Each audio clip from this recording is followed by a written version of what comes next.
Nashville school shooting, 6 killed by 28-year-old ex-student in Tennessee. 6 people, 3 children and 3 staff, have been killed in a shooting by an ex-student at a school in the U.S. city of Nashville, Tennessee.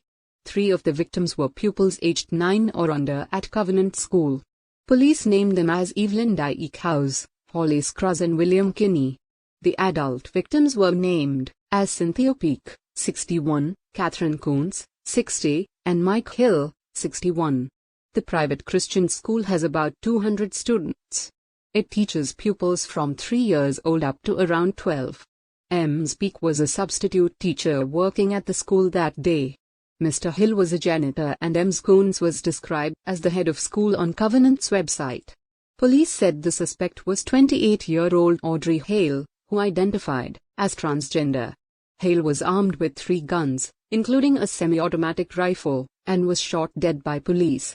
Police received the first call about the incident at 10:13 local time, 15:13 GMT, on Monday. The suspect drove to the school in a Honda Fit and got in by firing through one of the school doors, which were all locked. Video later released by Nashville police show Hale using a gun to gain entry by shattering glass panes on the front doors, then wandering the school's deserted corridors, at one point walking past a room labeled Children's Ministry. In the CCTV footage, Hale is wearing what looks to be a protective vest and carrying an assault-style rifle in one hand, with a second, similar weapon also visible hanging from the left hip. Hale fired shots on the ground floor before moving to the building's second floor.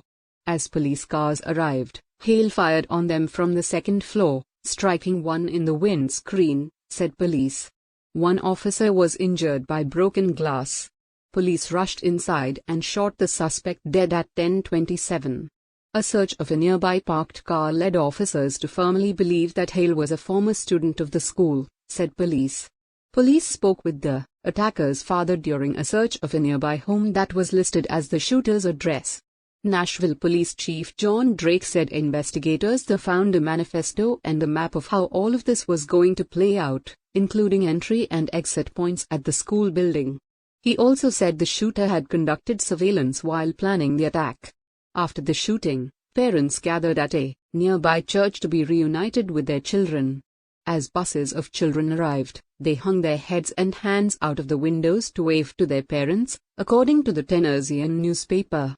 The Presbyterian-affiliated Covenant School is located in the upmarket Green Hills neighborhood, just south of downtown Nashville. The mother of one pupil said her son had been left traumatized by the shooting.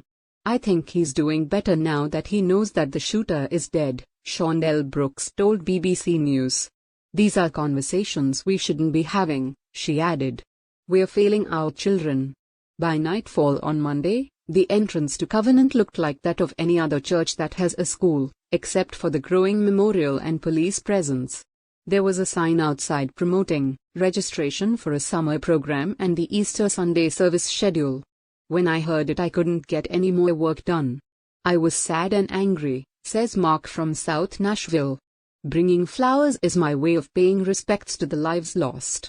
The Presbyterian-affiliated Covenant School is located in the upmarket Green Hills neighborhood, just south of downtown Nashville.